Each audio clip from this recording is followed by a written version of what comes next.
आज हम लोग बहुत ही इम्पोर्टेंट सीरीज हम लोग कंटिन्यू कर रहे हैं। जो पिछले सेशन में आपने देखा था कि we completed with essay number 500 and 501। अब हम लोग नेक्स्ट लेक्चर आज का जो है वो आज हम लोग पढ़ने जा रहे हैं, वो है एसे नंबर 505। राइट, अभी हम लोग स्टार्ट कर रहे हैं एसे नंबर 505। वेरी इंपॉर्टेंट एसे, राइट। सो एकदम अच्छे से ध्यान से मन लगा के इसको सुनिएगा। Right, so let's start. बच्चों, हम लोग बात कर रहे हैं अबाउट एसे नंबर 505, जो बात करता है about what, it talks about external confirmation. आपको ये एकदम अच्छे से ध्यान से समझना है एक्सटर्नल कंफर्मेशन, ये स्टैंडर्ड के बारे में। ठीक है। सो इस स्टैंडर्ड का टेक्स्ट पढ़ने के पहले कुछ बेसिक बातें हम लोग इस स्टैंडर्ड की करेंगे, ठीक है, जो आपको समझ में आनी चाहिए, वो बहुत ज़रूरी है।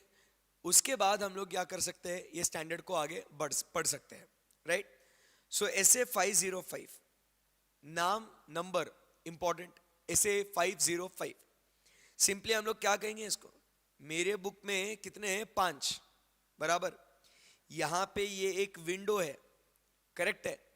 इस विंडो से बाहर जाएंगे और बाहर वाले से पूछेंगे कि ओ भैया, how much it is there in your books, तो वो बोलेगा मेरे भी बुक्स में 5 है। यहाँ पे हम कहते हैं मेरे बुक्स में 5, आपके बुक्स में 5, हो गया ऐसे नंबर 505। हमने ये बाहर वाले पार्टी से, इस थर्ड पार्टी से हमने क्या कर लिया बच्चों, कंफर्मेशन कर लिया। यहाँ पे थर्ड पार्टी से कंफर्मेशन करना is nothing but what we call it as the external confirmation. आई बात समझ में? यस। एकदम सिंपल है मेथड। थर्ड पार्टी से जाके पूछना है कि जो भी हम लोग कंफर्म करना चाहते हैं वो हम लोग उससे पूछेंगे, वो कंफर्म करके दे देगा।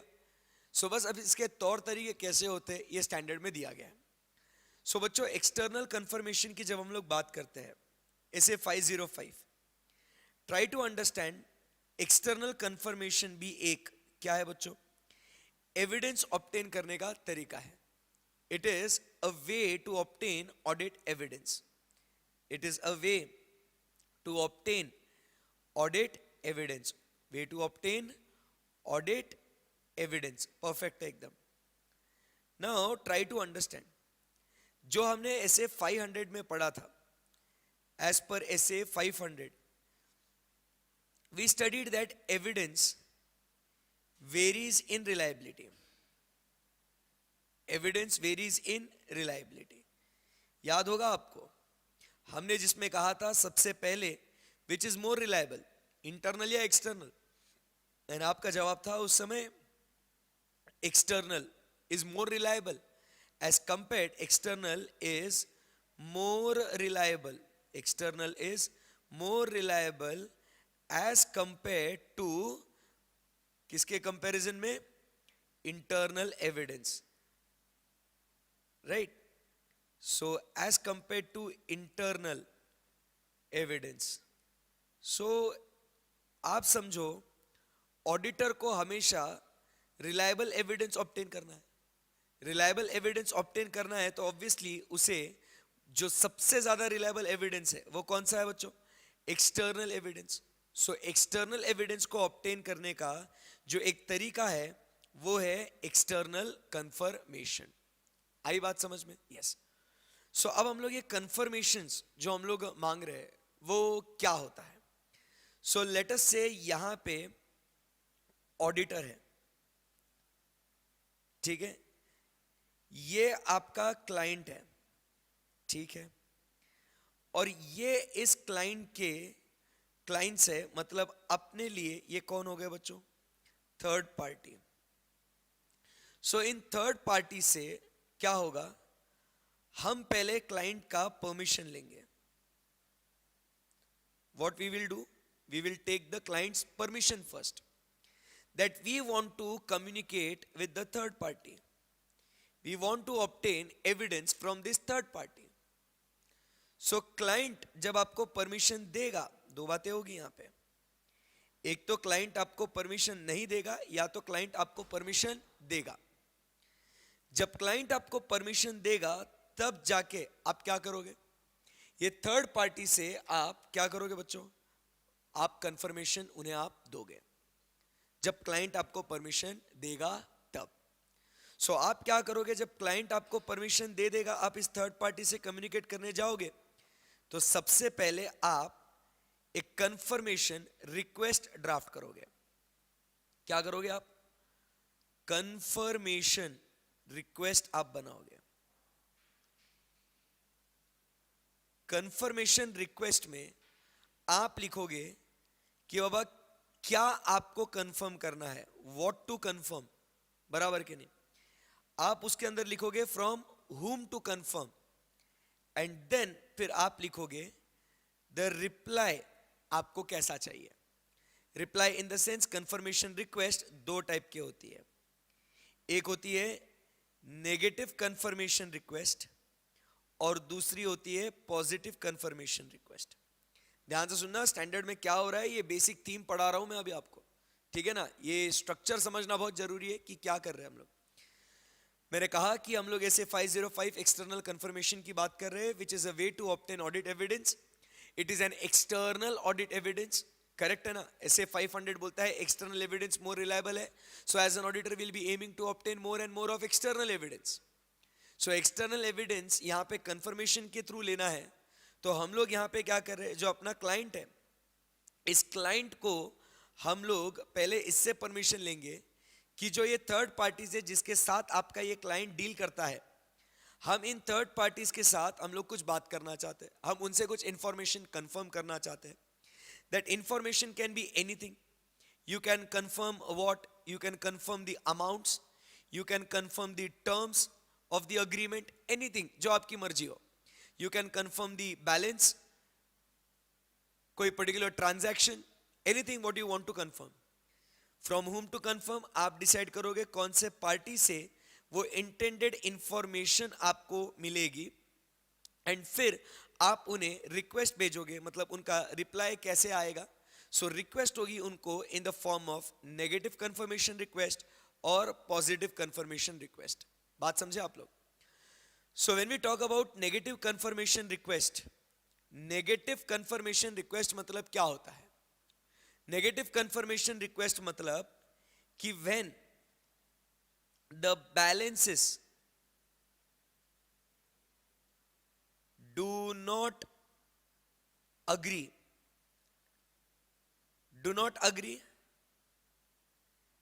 Then only reply, otherwise reply करने की जरूरत नहीं है।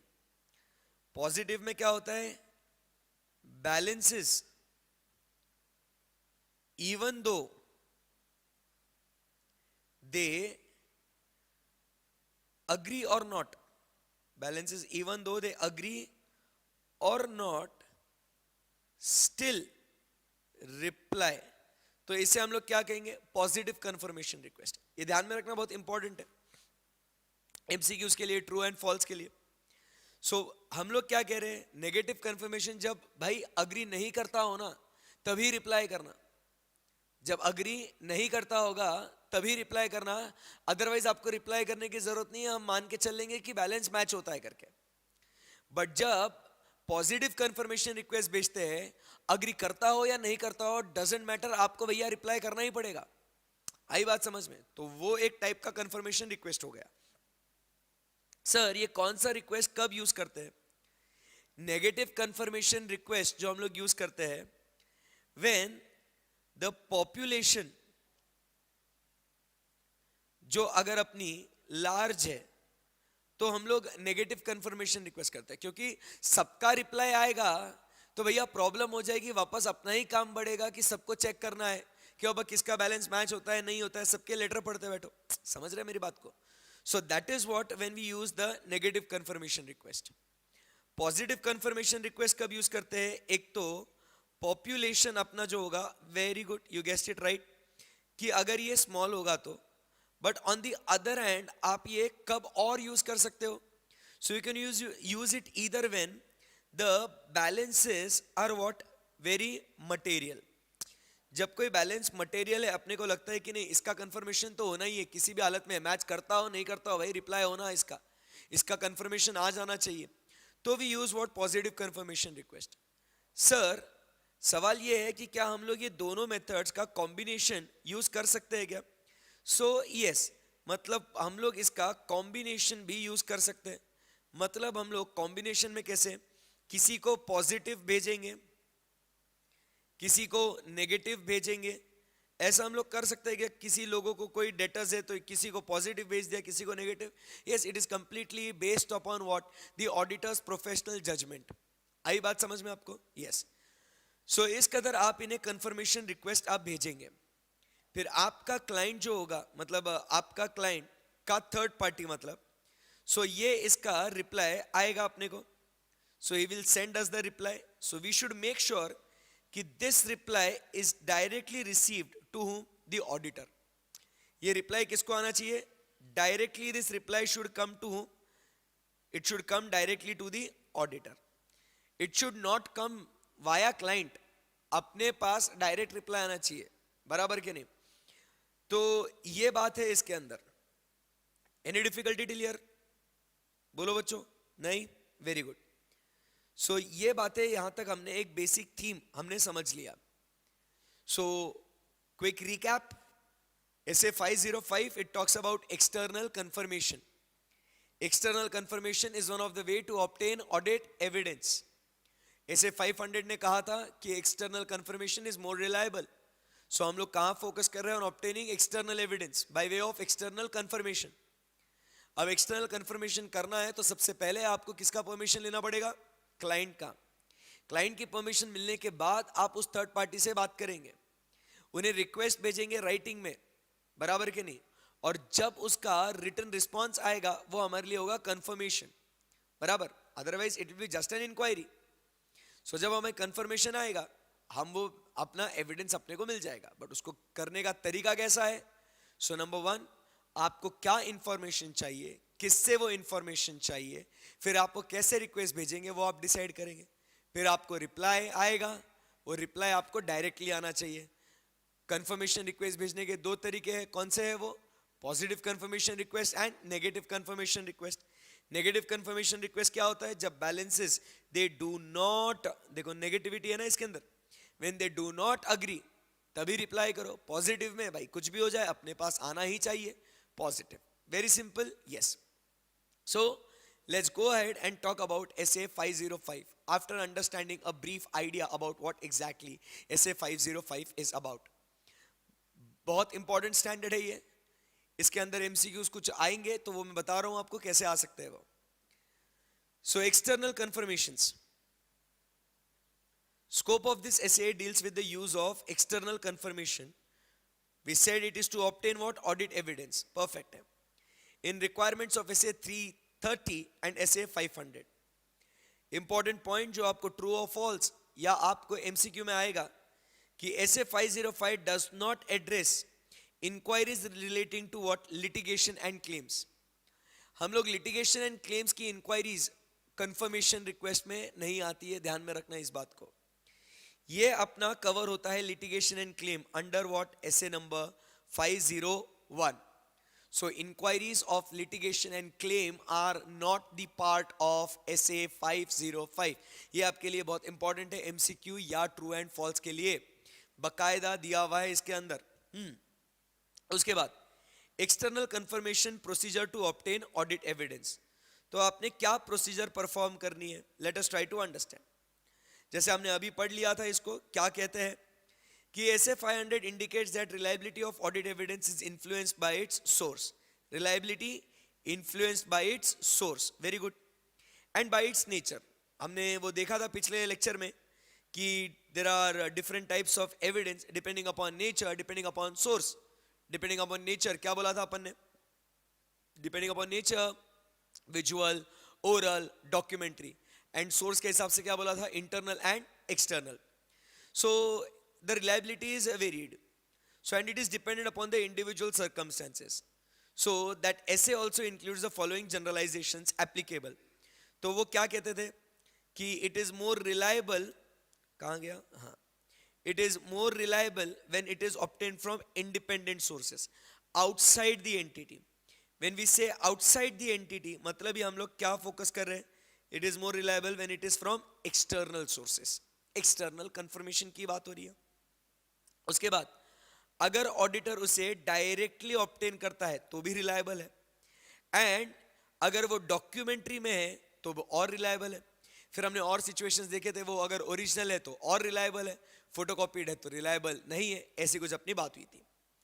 Accordingly, depending upon the circumstances, audit evidence in the form of external confirmation received directly by the auditor, मतलब सब देखो हो रहा है यहाँ पे, आप समझ रहे हो कि एक्सटर्नल सोर्सेज से डायरेक्टली ऑडिटर को मिलता है डॉक्यूमेंट्री फॉर्म में। तीन चीजें यहाँ पे हो रही है ना। अपन ने क्या कहा था कि रिलायबिलिटी ऑफ ऑडिट एविडेंस कैसे चेंज होता है। सो सर, रिलायबिलिटी सबसे ज्यादा रिलायबल कब होगा? एक तो वो एक्सटर्नल होगा तब। सेकंड, अगर वो ऑडिटर ने खुद से ऑब्टेन किया है तो auditor obtains directly by himself, right, and it will be much more reliable कब? when it is obtained in which form? In the form of documentary. so documentary form में रहेगा। तो अब आप अगर देखोगे तो ये तीनों चीजें आपको किसके अंदर दिखती है? External confirmation. अब ध्यान से सुनना, ये आपका एमसीक्यू का और एक पॉइंट बनेगा आपका कि अब एक्सटर्नल कंफर्मेशन में कौन सा फीचर मिलता है अपने को। एक्सटर्नल कंफर्मेशन में which feature do we find? So कौन सा फीचर है वो? So it is external, reliable ज्यादा है, डॉक्यूमेंट्री फॉर्म में है, आउटसाइड एंटिटी से मिला है, एंड लास्ट में क्या कहेंगे? The auditor has obtained it directly. Simple है एकदम, यस। सो ये बात हो गई अपनी एक्सटर्नल कंफर्मेशन की। So it has got all this features. So अपना जो ऑप्शन डी होगा यहाँ पे वो क्या होगा? All of the above. Very good जी, आगे बढ़ते हैं। Other SAs also recognise the importance of external confirmation. This is one another question जो आपको एमसीक्यू में पूछेगा। External confirmation is dealt with SA 505, but which other SAs also talk about external confirmations? ये बहुत इंपॉर्टेंट है आपके लिए। सो आपको एक ध्यान में रखना है कौन से एसेज बात करता है। एक तो है एसे 330, फिर उसके बाद है एसे 240, and then we have essay 500. Remember these three essays, they talk about external confirmations importance. Why we should obtain, it is stated under these essays also. In essays के बलबूते पे ही तो essay 505 आया ना फिर। So ध्यान में रखना, एग्जाम में क्वेश्चन ऐसा आएगा आपको कि which of the following does not deal or does not talk about or does not recognize the importance of external confirmation? Which of the essays? So यहाँ पे आपको essay 330, yes it recognizes, essay 240, yes it recognizes, and essay number 500, yes it also recognizes. तो कभी आपको वो confuse करने के लिए essay 580 के बारे में बोल देंगे। So odd one out आपका कौन सा हो जाएगा? essay 580. Remember, because these three essays 330, 240, 500, they do recognize the importance of what? External confirmation. No other essay recognizes the importance of essay 505. बहुत इंपॉर्टेंट सवाल है आपका, ये 1 या 2 नंबर में पूछा जा सकता है। So be very careful. Yes sir. So उसके बाद हम लोग आगे बढ़ते हैं। So which SAs recognise? तो ये 330 में पूरा अपन ने स्टैंडर्ड पढ़ लिया था, जिसमें अपन ने कहते हैं कि we have to design response to the assessed risk. बराबर, अपने को सब्सटैंटिव प्रोसीजर्स करने हैं। सो इन बातों में अगर ध्यान रखें तो हमको फर्दर ऑडिट प्रोसीजर्स करने हैं, एंड हमको उसका nature, timing and extent decide करना है, which are responsive to the assessed risk, which is SA 330। So उसके अंदर क्या लिखा हुआ है कि auditor is also required to consider whether external confirmation procedures are to be performed as substantive procedure. So ये अपने को एक पॉइंट दिखता है कि जहां एसे 330 बात करता है। उसके बाद वो साथ ही साथ ये भी कहता है कि आपने ये कब ऑब्टेन करना चाहिए external confirmation? Obviously when the assessed risk is high, right. 240 indicates that auditor may design confirmation request to obtain corroborative information as response to address the risk of material misstatement whether due to fraud at the assertion level. Corroborative का मतलब क्या है? More confirming, बराबर के नहीं? मोर confirming, corporate करना मतलब क्या? कंफर्म करना। और ऑब्वियसली कंफर्म करना, इसके लिए तो हम लोग कंफर्मेशंस भेज रहे हैं। SA 500 indicates that corroborating evidence obtained from a source independent of an entity, ये तो मैंने आपको शुरुआत में ही बता दिया था, तो इसके लिए आप एक्सटर्नल एविडेंस को ऑब्टेन करने की पूरी कोशिश आप करेंगे. सही है एकदम, वेरी सिंपल. यस. सो अभी तक क्या पढ़ा अपन ने? SA 505, it is the way of obtaining audit evidence from the sources outside the entity. It is in the documentary form obtained by the auditor himself directly. ये सारे फीचर्स आपको external confirmation में नजर आते हैं. क्लियर. आगे कौन से एसेस रिकॉग्नाइज करते हैं इसको? SA 240, SA 500 and SA 330. So what is the objective given of this standard? Is to design and perform such procedures to obtain relevant and reliable audit evidence. Okay. So requirements. So सबसे पहले procedure की बात करेंगे. ध्यान दीजिएगा, एकदम simple है. When using external confirmation procedure, the auditor shall maintain control over external confirmation request. तो कैसे? सबसे पहले अपन ने क्या करना है? So you have to determine the information to be confirmed. आपको क्या कंफर्म करना है? जैसे हमने कहा था कि आपको कुछ अमाउंट कंफर्म करनी है क्या, आपको किसी का लेजर बैलेंस कंफर्म करना है क्या, आपको कोई पर्टिकुलर ट्रांजैक्शन कंफर्म करना है क्या, आपको कोई पर्टिकुलर टर्म्स कंफर्म करने का. It is completely your call. कुछ भी कंफर्म कर लो आप. इंफॉर्मेशन आपको पहले डिसाइड करना है, फिर वो इंफॉर्मेशन ऑब्वियसली कौन से पार्टी के पास मिलेगी, उस पार्टी को आप सिलेक्ट करो. करेक्ट है. फिर उसके बाद आप आपका कंफर्मेशन रिक्वेस्ट आप डिजाइन करो. कहा था positive confirmation request and negative confirmation request. बोलो यस और नो? यस. उसके बाद including determining the request that are properly addressed and contain, ध्यान से सुनना, return information for the responses to be sent directly to the auditor. क्या कहा था हमने?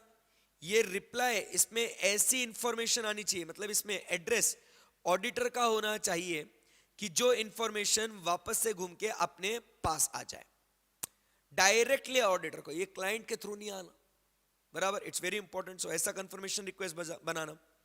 एंड देन आपने फिर क्या करना है? फिर आपने वो रिक्वेस्ट को भेज देना है. रिप्लाई आपको क्या करना है? नहीं आया तो आपको फॉलो अप करना है. बट ऑब्वियसली आपको फॉलो अप कब करना पड़ेगा? यहां पे लिखा है when applicable. So when it will be applicable? So sir, it will be applicable only at the time of what? Positive request, positive confirmation request के टाइम पे. क्योंकि नेगेटिव के केस में आप समझो, आपने क्या बोला नेगेटिव के केस में? नेगेटिव के केस में क्या बोला? बैलेंस मैच करते नहीं होंगे तो रिप्लाई करना. अब अगर मान लो उसमें बैलेंस अग्री करते होंगे तो वो रिप्लाई नहीं करेगा ना, और आप उसको फॉलो अप करोगे, ए भाई रिप्लाई देना, चलेगा क्या? ऑब्वियसली नहीं चलेगा. सो इसीलिए पॉजिटिव रिक्वेस्ट होगा when applicable, so follow up तभी होगा. So try to understand. This can be asked somewhere, अगर पता नहीं तो मालूम होना चाहिए, बट कि follow up is required in case of confirmation request in the form of positive, negative, neutral, कुछ भी बोलेंगे आपको वो. राइट. ओके. फिर अपन आगे बढ़ते हैं. नेक्स्ट हम लोग चर्चा करते हैं about managements refusal to allow the auditor to send confirmation request.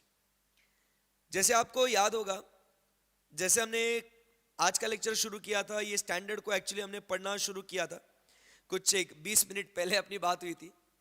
सो मैंने कहा था कि आपको ये पूरा जो काम करना है, ये कैसे करना है? आपको क्लाइंट की परमिशन लेनी पड़ेगी, मैनेजमेंट की परमिशन लेनी पड़ेगी कि साहब क्या हम लोग कंफर्मेशन रिक्वेस्ट को डिजाइन करें, भेजे, प्लीज, यस, नो. सो आपको परमिशन मिला ना, तो आप ये सब आगे का काम कर पा रहे हो. बट सर आपने तो कहा ही नहीं कि परमिशन अगर मैनेजमेंट ने नहीं दिया तो क्या करना, तो अभी डिस्कस करेंगे अपन. मैनेजमेंट ने परमिशन नहीं दिया तो it is very important for us to look into this area also very closely. ऐसा नहीं दिया तो ठीक है चुप बैठे रहेंगे, नहीं करेंगे, ओके, ऐसा नहीं चलेगा. आपको क्या करना पड़ेगा? आपको वो नहीं दिया है तो वो रिफ्यूज किया है आपको, सो उस केस में आपको और कुछ आगे एक्टिविटी करनी पड़ेगी. आप ऐसे हाथ पे हाथ धरे नहीं बैठे रह सकते. ओके नहीं दिया तो ठीक है चलेगा. सो ऐसे केस में हम क्या करेंगे दोस्तों? आइए देखते हैं. If the management refuses to allow the auditor to send confirmation request, the auditor shall inquire with the management the reasons for the refusal and seek audit evidence as to validity and reasonableness about what they are saying. नहीं समझा sir, बात समझाओ, क्या करना है अपने को? अरे उन्होंने रिफ्यूज किया ना आपको? हाँ सर। तो रिफ्यूज किया तो भैया आप उन्हें जाके पूछो ना कि क्या रीजन है, क्यों मना कर रहे हो, क्या प्रॉब्लम है भाई? ऑडिट एविडेंस लेना है, रिलायबल चाहिए, देना उनको, उनसे बात करना है। वो बोलता है नहीं सर, देखो ऑलरेडी अभी हमारा मैटर डिस्प्यूट में है। सही बात है ना?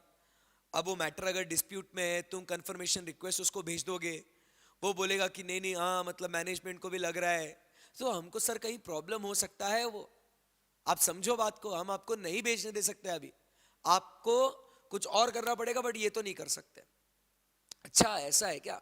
डिस्प्यूट पेंडिंग है, इसके लिए नहीं भेजने दे रहे हो, ठीक है। सो फिर मैं क्या करूंगा?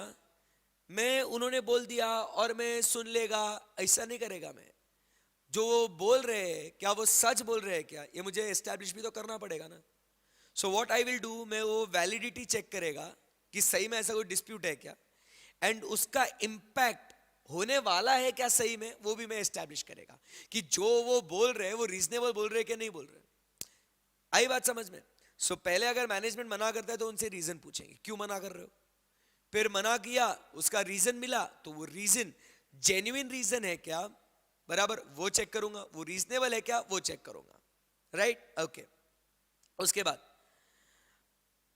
अब मैनेजमेंट ने आपको मना किया तो उसका इंप्लीकेशन क्या होगा आपके रिस्क असेसमेंट पे, आपने वो देखना है, including the risk because of the fraud, the nature, timing and extent of other audit procedure. फिर आपको चेंज करना पड़ेगा कि वो एरिया सेंसिटिव है, आपको लगता है उसमें फ्रॉड है, आपका रिस्क असेसमेंट चेंज हो सकता है क्या, आप वो एस्टैब्लिश करिए। एंड फिर आप साथ ही साथ क्या करो, अल्टरनेटिव प्रोसीजर्स परफॉर्म करो उसी एरिया से रिलेटेड कि उसका अपन एविडेंस अपन और ऑब्टेन कर सके, right? And then if the auditor concludes that management's refusal to allow the auditor to send the confirmation request ये कैसा है, unreasonable है, हाँ हमको नहीं लगता है justifiable है साहब, तो उस घड़ी उस समय auditor is unable to obtain the audit evidence and he is then supposed to decide what auditor is also unable, मतलब वो unreasonable भी है, and moreover is unable to obtain what evidence from alternative audit procedures. So then first things first, वो उनके पप्पा लोगों को communicate करेगा, he will communicate it to those charged with governance, and अगर उसके बाद भी नहीं तो then he will modify the opinion, वो qualified या disclaimer as the case may be, वो अपना opinion दे देगा। आई बात समझ में? ये आपको एग्जाम में डायरेक्ट क्वेश्चन आ सकता है कि what is the impact on the auditor's audit procedure, or how will you deal with what the management's refusal to allow the auditor to send confirmation request। इसको केस स्टडी में बना सकते हैं आपके लिए। केस स्टडी में उसको क्या बोलेंगे कि you are appointed as the auditor of ABC Limited whose management refused to send the confirmation request to one of his clients. What will you as an auditor do in the given situation or in the given circumstances? ऐसा आपको एक question आएगा। सो अपन को पूरा ये लिखना है कि पहले तो रीजन लेना है, रीजन का वैलिडिटी और रीजनेबलनेस टेस्ट करना है। फिर हम लोग क्या करेंगे, अपना ऑडिट प्रोसीजर्स पे रिस्क कितना है वो उसको एस्टैब्लिश करेंगे, हम लोग अल्टरनेटिव प्रोसीजर्स को परफॉर्म करेंगे। फिर अगर हम लोग को लगता है कि वो अनरीजनेबल है और अल्टरनेटिव प्रोसीजर से हमको एविडेंस भी नहीं मिला, दोनों कंडीशन सेटिस्फाई होनी चाहिए, तब जाके हम लोग TCWG को कम्युनिकेट करेंगे एंड फिर डिसाइड करेंगे हमको क्या अपना ओपिनियन देना है। वेरी सिंपल आंसर जी। आगे, results of external confirmation procedures, reliability of responses to confirmation request. If the auditor finds out, if the auditors of identifies, that is finds out the factors that give rise to doubt about the reliability of the response to confirmation request, the auditor shall obtain further audit evidence to resolve those doubts. Obviously बात है, मतलब क्या हुआ, let us से हम लोग confirmation मांग रहे थे किससे, लेट अस से एक डेटर से, बराबर, वो डेटर ने कंफर्मेशन देना चाहिए, मतलब उसके अकाउंटेंट ने कंफर्मेशन देना चाहिए, बट अकाउंटेंट के जगह पे कोई other person other person gave us the confirmation, मतलब उसके ही ऑर्गेनाइजेशन में का कोई दूसरा व्यक्ति, लेट अस से cashier gave the confirmation, cashier gave the confirmation. अरे यार क्या पागलपन है, उसको क्या मालूम रहेगा कैशियर को, सही है ना, अपन तो डेटर, वो अकाउंटेंट देखता है सब। सो इसके लिए अपने को उस एविडेंस पे क्या आया, डाउट आया। सो हम लोग उस डाउट को सॉल्व करने के लिए और कुछ एक्टिविटी करेंगे, right. If the auditor decides that it is not reliable, बराबर के नहीं, देन अगेन वो उसके इंप्लीकेशंस, उसके रिस्क के ऊपर क्या होगा उसको एस्टैब्लिश करेगा, राइट। सो ये अपने को दो बातें देखनी है कि अगर रिलायबिलिटी के ऊपर डाउट आया तो। Next, non response. Non response मतलब क्या, रिप्लाई आया ही नहीं। सो रिप्लाई आया ही नहीं तो आप अल्टरनेटिव ऑडिट प्रोसीजर्स को परफॉर्म करो, खत्म। When a response to positive confirmation request is necessary, कब जरूरी है? So if the auditor decides that it is necessary to obtain sufficient appropriate audit evidence to positive confirmation, alternative audit procedures will not provide audit evidence the auditor requires, and if the auditor does not, he will modify the opinion. वो बोलता है मेरे को confirmation आना चाहिए और कोई option नहीं है, नहीं आया तो modify. Exceptions. Exceptions मतलब क्या है बच्चों? जो आपने मांगा था और जो आपने पाया है, जो आपने मांगा था, जो आपने पाया है, उस बीच में की सब मोहमाया है, ऐसा नहीं है, वो एक्सेप्शंस है वो। So what you asked, what you requested minus what you actually received, बराबर, इसको हम लोग कहते हैं क्या, एक्सेप्शन, या हम लोग कह सकते हैं डिफरेंस या डेविएशन, राइट। सो आपको देखना है कि वो जो एक्सेप्शंस है whether they are indicative of a misstatement, कुछ जानबूझ के गलत हुआ है कि इसके अंदर, वो आपको एस्टैब्लिश करना है। Next, negative confirmations. देखो सब पढ़ लिया है अपना, खत्म हो गया standard, very easy. Negative confirmations, negative confirmations provide less persuasive audit evidence than positive confirmation. Positive में बाबा कॉन्फिडेंस ज्यादा आता है ना कि सब रिप्लाई कर रहे हैं या नहीं है, रिप्लाई आ रहा है। नेगेटिव में आप समझो कोई भूल गया होगा रिप्लाई करने का, फिर प्रॉब्लम है ना, मतलब ज्यादा कंक्लूसिव नहीं मिलता है, more of what, persuasive. So again this is what one of the MCQ और ट्रू एंड फॉल्स। अरे बहुत इंपॉर्टेंट है, ये आपको पूछा जाएगा इन व्हाट, एमसीक्यू, या आपको पूछा जाएगा in true and false. True and fair नहीं हो, ट्रू एंड फॉल्स लिख देता हूं, आप कंफ्यूज हो जाओगे नहीं तो। True and false, right? So negative confirmation request provide which type of evidence, persuasive or conclusive? So answer is persuasive. जी दोस्तों, so accordingly the auditor shall not use negative confirmation request as a sole substantive audit procedures to address and assess risk, right? So वो कब use कर सकता है, when the risk is low, जैसे अपन ने बात करी थी, and has obtained sufficient appropriate audit evidence about the effectiveness of the control. Obviously जब controls अच्छे होंगे तो risk कम ही होगी। Population is what, small, homogeneous, very low exception rate is there, and is not aware of the circumstances that would cause the recipients of negative confirmation request to disregard such request, कि वो reply नहीं करेंगे। ध्यान में रखना, ये सारे भी आपके MCQ का बन सकता है कि in which circumstances, in which situations we should go and use negative confirmation request.